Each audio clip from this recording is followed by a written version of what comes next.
Like many of the videos that we make, we are not really coming off of some huge, substantial piece of information. This is a small sentence that I really feel like you could say, oh, Lego, why are you making a video about that? Like, that's not that important. And I feel like that's a fair assessment to make. It's just these small little things, I feel like if you try to unravel what could be behind them, once in a while it might be a little bit exposing as to what you find. And so today, we're going over to Frank Seravalli and dailyfaceoff.com, because if you look at the most recent, what is this called, the trade targets board? Yeah, that's what it's called. Trade talks heating up with the Canucks. Bo Horvat, #1 on the latest trade targets. Published, 3 days ago by Seravalli. There is a little exposition on one Canucks defenseman that I think is intriguing enough to talk about. Now, of course, the Canucks have other things that have been kind of circulating around in the media, more conversations to be having, and it's been a really big deal seeing how Vancouver has dealt with the whole coaching situation the past few days. But when it comes to this trade situation as well, I really wanted to go out there and take a look at what Seravalli had on tap, because when it comes to Canucks defenseman Luke Schenn, there's a very interesting conversation to be had when you acknowledge what apparently the Canucks had on their table. So, if we go over to the article, by the way, link in the description as always, there are big write-ups on most of the players that are listed on this list, goes over their situations and, teams that could be interested, stuff like that. It's a pretty complete trade targets board, but if we go over to the 11th overall name on the list, it is none other than Luke Schenn. On the heels of Jim Rutherford's press conference this week, the Canucks are looking to maximize the return on Schenn.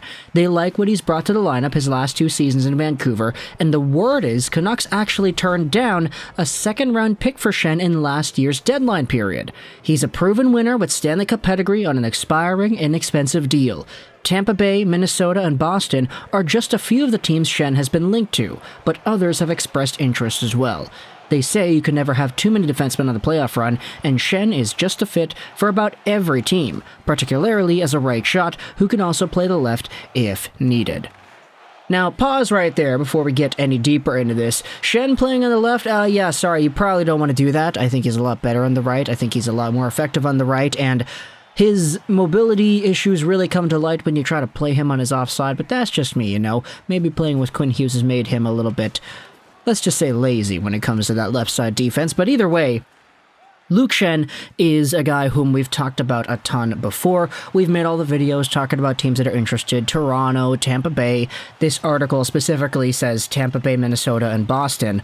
But what I really wanted to talk about was how apparently the Canucks turned down a second-round pick for Schenn at last year's trade deadline period. Now, when it comes to the Canucks and what they have been, let's just say what they've been doing the past little while here. Bruce Boudreau and Jim Rutherford, all these guys, they came onto the team a little bit before the new year. So, end of the calendar year in 2021, before the start of 2022, that's sort of the timeline when the Canucks made their firings of Green and Benning and brought the new guys on board. We know there was a Bruce bump that the team exhibited, how they were playing at a 90-something point pace for Bruce Boudreau, and persisted like that for a while. The team had a really good run of success right off the bat. However, if you go over to the NHL trade deadline-ish area of the year in 2021-2022, and you scroll over to where the Canucks were in the standings, this is a very good video I found, by the way, by Club Infogator. NHL standings today as of March 20, 2022. I didn't even know people went out there and made videos like these, but this video takes a look at the NHL standings the day before the 2022 trade deadline. And if you look at the Pacific Division, you can see that LA was second overall. They had 76 points, 64 games played. Edmonton had 74 points in 62 games, so they were third in the Pacific. Vegas was in the mix as well, 2 points behind Edmonton with 2 more games played. And then you had the Vancouver Canucks with 67 points in 63 games played. This is right around when the Canucks were, quote-unquote, nearing the trade deadline period. And so this was the standing of the team when they, reportedly, rejected a second-round pick for Luke Schenn. Now, to me, when I think about Luke Schenn, I think about a leadership type guy. I think about a player that actually goes out there and finishes his checks. It's kind of funny because the Canucks have had a few guys who have been pegged to being that physical, right-handed tank of a defenseman. Erik Goodbranson was supposed to be that. He really wasn't. You have Travis Hamonic, who wasn't really that. Tucker Pullman, no, he's not that either. Luke Schenn, he is. He's not afraid to go out there and layeth the smack down on his opponents, and he's been very good at doing that the past little while. It's just the caliber of talent when it comes to Luke Schenn and his offense has never really been too amazing. We know this season he's having actually a better year than expected when it comes to getting points. He's throwing the puck on goal a lot more, and it's been very nice to see.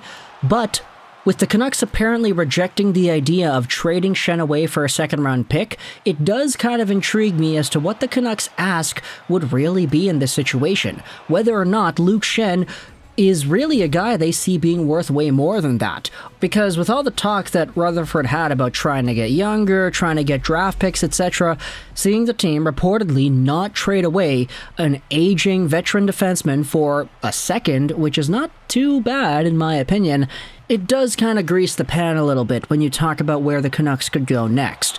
I'll say this though, by the way, if you wanted to talk about Luke Schenn not being traded for a second-round pick, if you had asked me to evaluate Luke Schenn's performance from this season versus last season, I would honestly say he might have a bit more value from this year.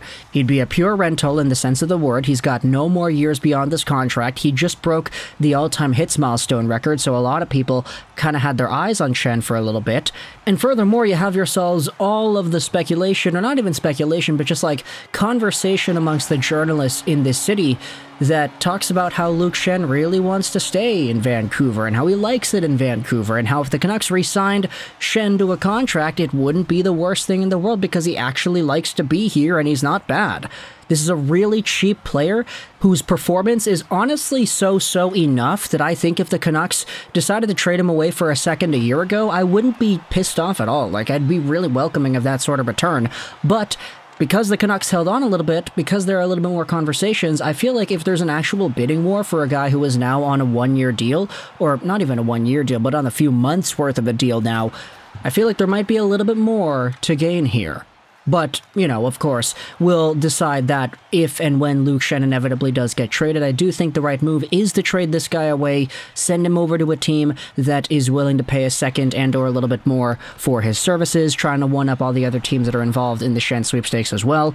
Again, it's intriguing to me how they didn't accept a second-round pick for Schenn last year, but I feel like it was the right choice. Now, don't get me wrong, it very easily could have been the wrong choice. Schenn was not guaranteed to be getting quote-unquote better with his time in Vancouver this season comparative to last.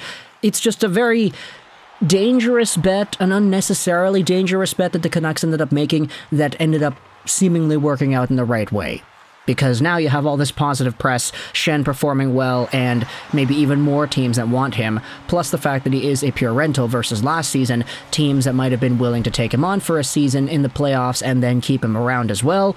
But you can talk in the comments about your thoughts on this entire thing. Do you think Luke Schenn sticking around as a Vancouver Canuck when teams were willing to pay a second-round pick for him last year was the correct move?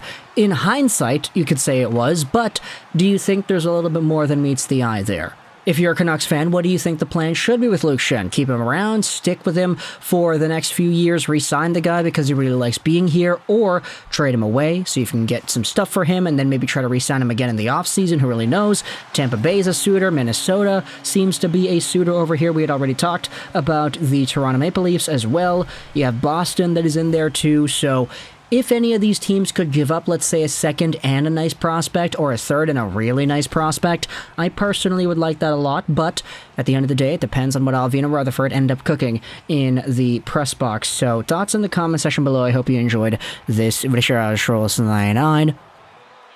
And bye.